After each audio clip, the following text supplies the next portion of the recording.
We're going to discuss how Earth avoids destruction. Right? Whoa, that's pretty heavy. Well, many speak of utter destruction for planet Earth and all humanity. If you listen closely, they spoke about it last week. Climate change. We're going to kill ourselves, right? Every now and then you hear that there's an asteroid out there that's heading right towards Earth. And it could wipe us out, in 10,000 years. It's like, well, I don't think I'm going to worry about 10,000 years, But anyhow, lots of people talk about it. Some are hoping that they're going to be living on the planet Mars when this happens, right? So Earth gets destroyed, but they're up on Mars living happily ever after. Right? I don't think so. Okay, the good news is that Jesus, who created planet Earth, has decided to prevent humans from destroying the planet. Jesus said this in Matthew 24:22. Unless those days would be shortened, cut short, no flesh would be saved alive. There'd be nothing left. We'd just blow ourselves off the earth. Jesus knew mankind would build enough nuclear bombs to totally destroy everything on earth. Now, anybody heard lately how many times we've got nuclear weapons enough to how many times kill all humanity? I think I heard 10 times. And that was many, many years ago. We've improved our equipment.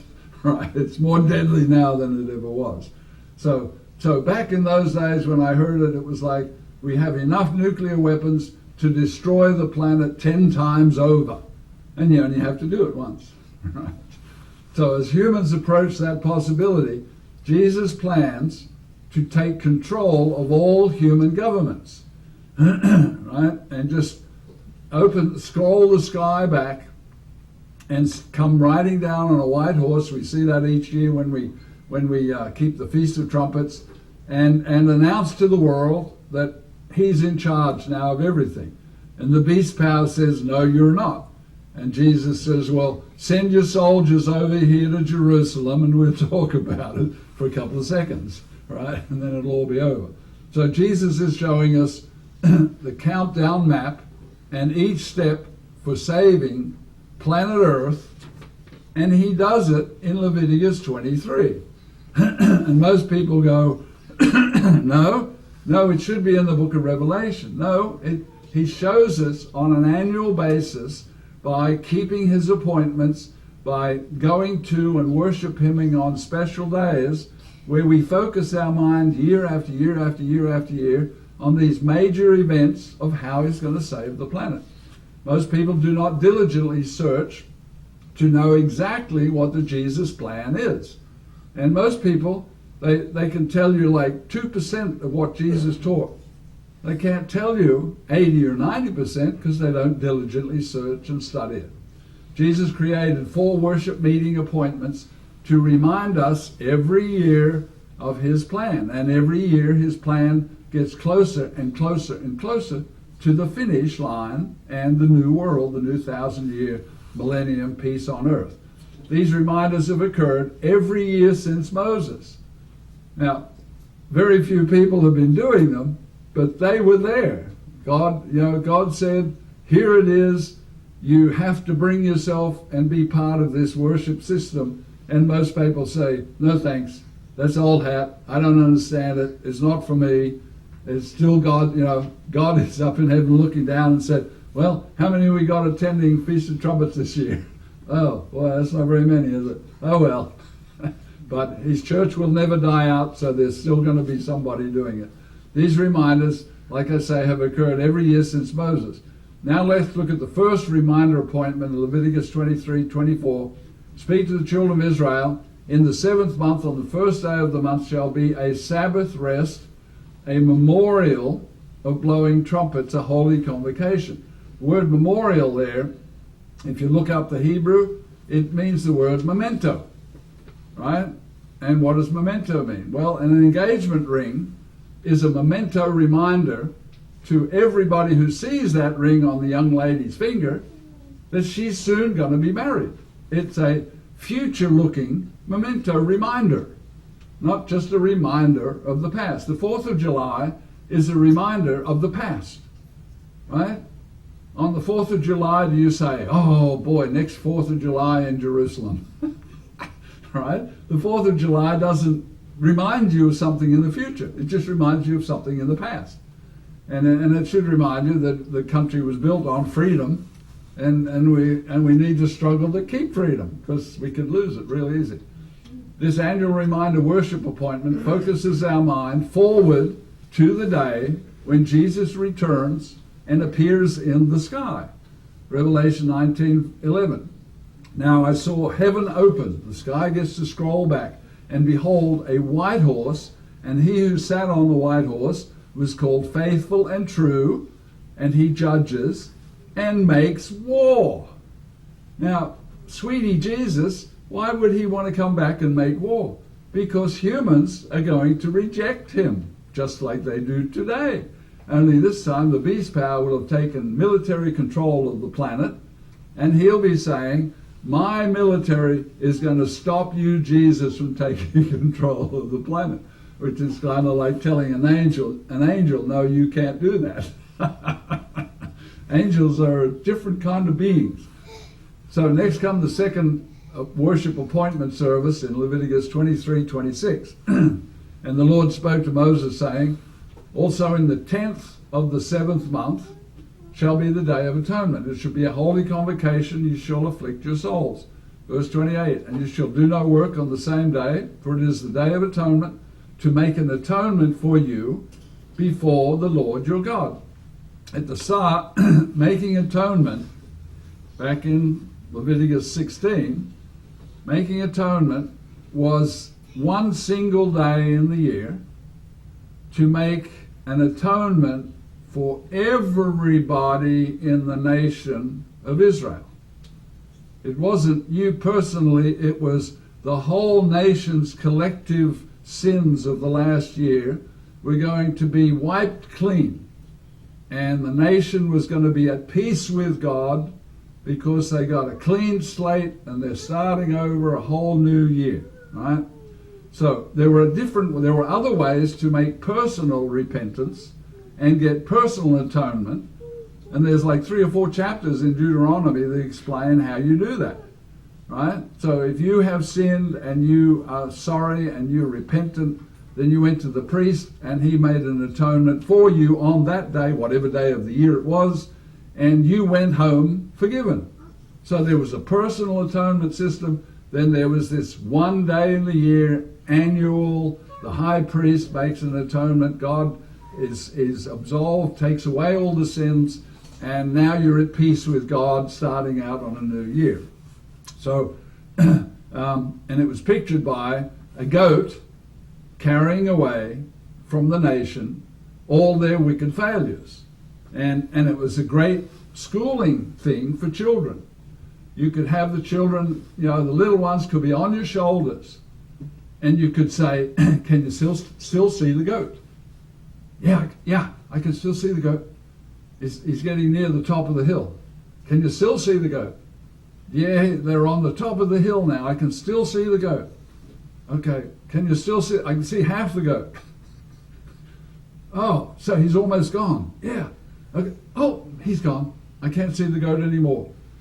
That goat took away all your sinful failings for everybody in the nation for last year. And now God's at peace with the nation of Israel. Okay, it's the same model, only it's the model for all of humanity up to, for the last 6,000 years, up to a couple of years ahead of us. So in modern times, this worship festival pictures our high priest. Who's that? Who's our high priest? Jesus, right? Okay. And we see a whole bunch of that in the book of Hebrews. Jesus is our high priest. And he's taking away all the world's sin makers, right, at Armageddon. So when Armageddon, the Battle of Armageddon is finished, all the sin makers are dead. All the warriors, all the generals, all of the killers, right? And God is now, his wrath is appeased. He's now at peace with planet Earth and what's left of humanity. And there's not going to be a lot of humanity left. The 200 million man army kills 1/3 of mankind at that present time. So then you've got 2/3 at that present time still alive, but you lost a whole bunch of earlier in World War III and the nuclear explosions, right? Zechariah 14:12. And this shall be the plague with which the Lord shall strike the people who fought against Jerusalem. Now you have to study the whole chapter to see, what do you mean who fought against Jerusalem? It was the Battle of Armageddon that they fought against Jerusalem. And he says, now this is what happens during the Battle of Armageddon, right? Their flesh shall dissolve while they stand on their feet. Now, they've probably made movies about this. I haven't seen them. It's kind of gruesome, right? But if the guy standing next to you, who's a warrior and he's got his AK-47 or whatever, right? And his flesh dissolves while he's standing on his feet. That's a little scary, right? Okay, and their eyes dissolve in their sockets. Ooh, that's even scarier. Right? I like my eyes. Don't mess with my eyes. Right? And their tongues dissolve in their mouths. Right? It's because they've been lying. So Jesus destroys the armies of the Hitler-like beast power, after which all the wicked enemies of Christ are dead. We have brought to a screeching halt through the Battle of Armageddon all of the wickedness that we've come to so far and will increase in the years ahead and will be developed by the Hitler-like beast power person for 3.5 years. And then Christ says, that's it. It's done. Right? And the last of the 7 plagues doesn't explain very much. It just says, and he poured out his 7th bowl, and the words from heaven said, it is done. Get her done, and Jesus got her done, right? They're finished. So Battle of Armageddon is over, and there's just dead people needing to be buried, sort of thing. So then Jesus will be at peace with the remnant of humanity. Next we look at the third worship appointment service in Leviticus 23:33. And Jesus spoke to Moses, saying, speak to the children of Israel on the 15th day of the 7th month, is the Feast of Tabernacles, for 7 days to the Lord. This third worship festival during the 7th month of the Hebrew calendar is the flagship festival.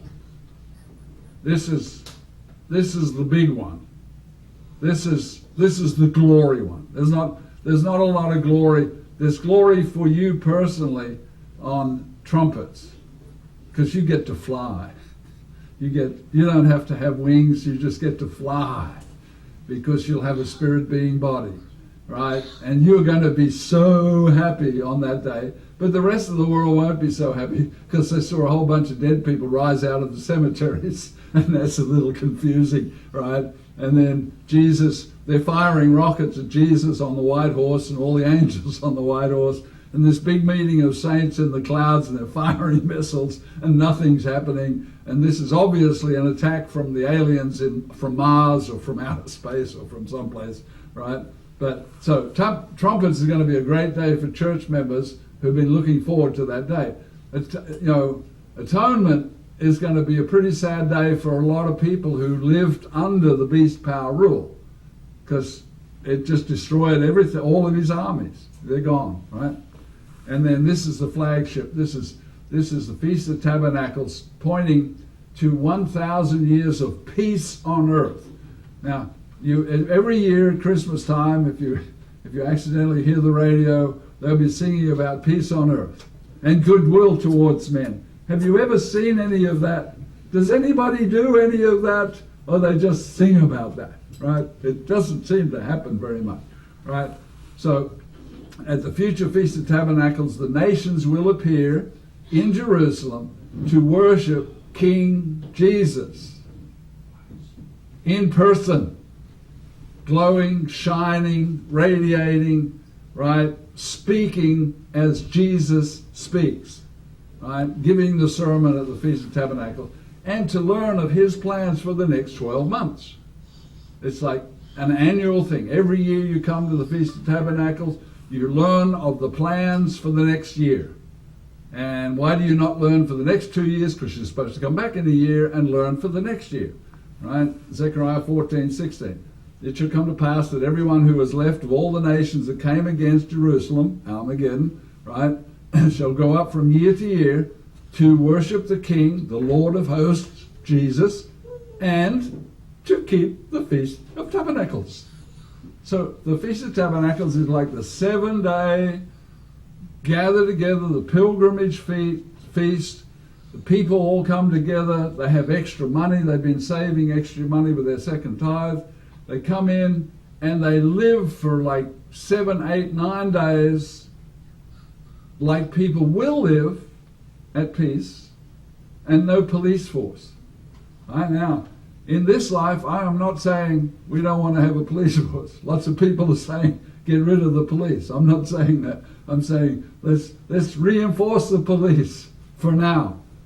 But in the millennium, in the 1,000 years, there'll be no visible police force, right? Until you're doing something wrong, right? And then we're given that scripture over, I think it's in Isaiah, that says, you know, your teachers will appear behind you, suddenly appear. And they'll say, that's not the right thing to do. This is the way, walk you in it or else. Now, I added the or else, right?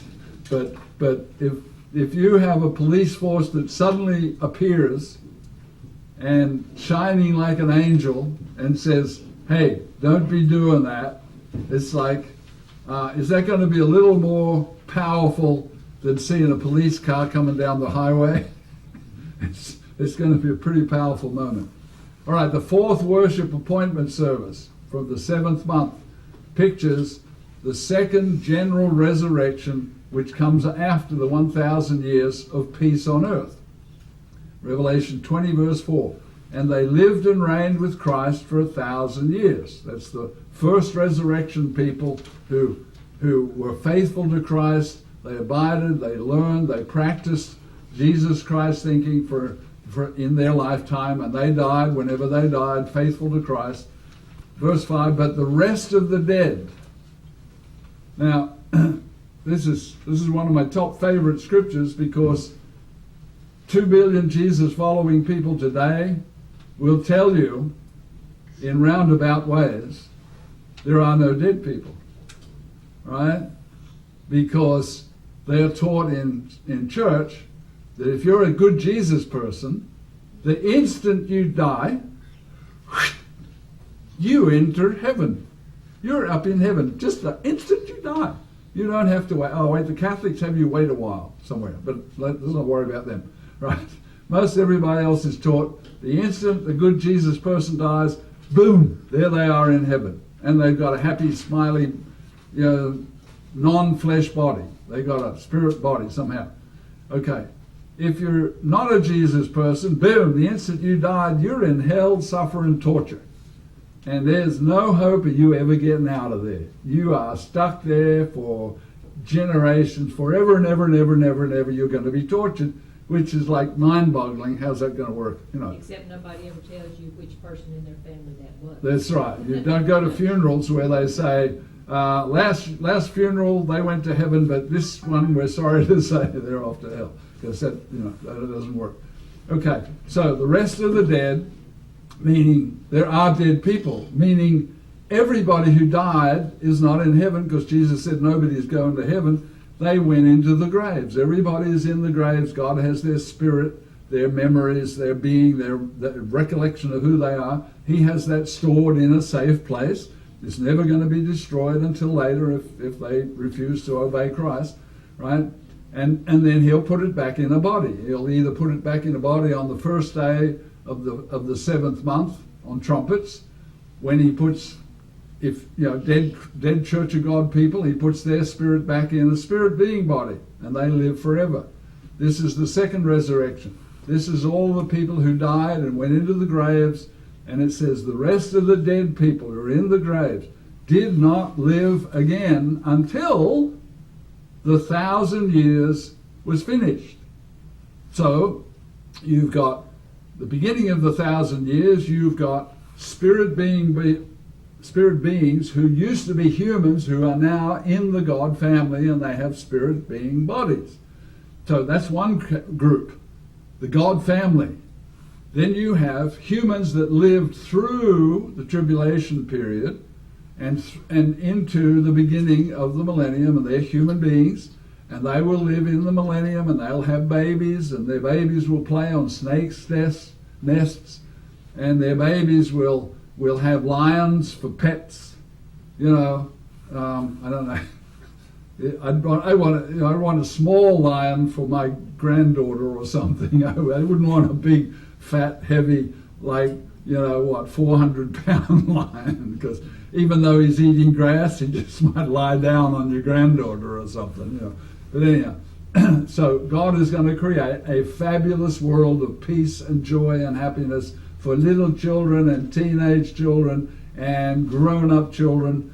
And at the end of the 1,000 years, he's going to have a second resurrection where all those people who didn't understand Christ, who lived all around the world long before there was a Christ, in Jerusalem, who died, and Chinese babies who lived and grew up and died and never heard of Jesus, they're all coming back, and he's going to give them 100-year period to learn the first 4 from Leviticus 23, to learn Sabbath keeping, to learn Passover keeping, to learn unleavened bread keeping, and to learn Pentecost, or Holy Spirit practicing, right? So everybody gets to use the same first 4.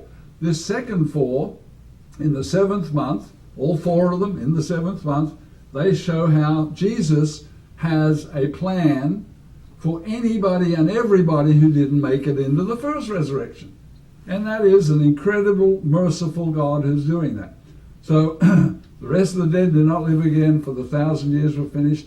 The 8th day worship festival shows our merciful God giving billions and billions and billions of people an opportunity to worship Jesus that they never knew.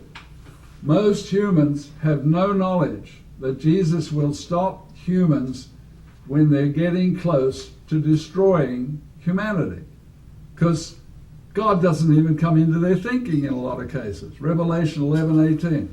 Your wrath has come, and the time of the dead, and you should reward your servants, the prophets and the saints, and you should destroy those who destroy the earth.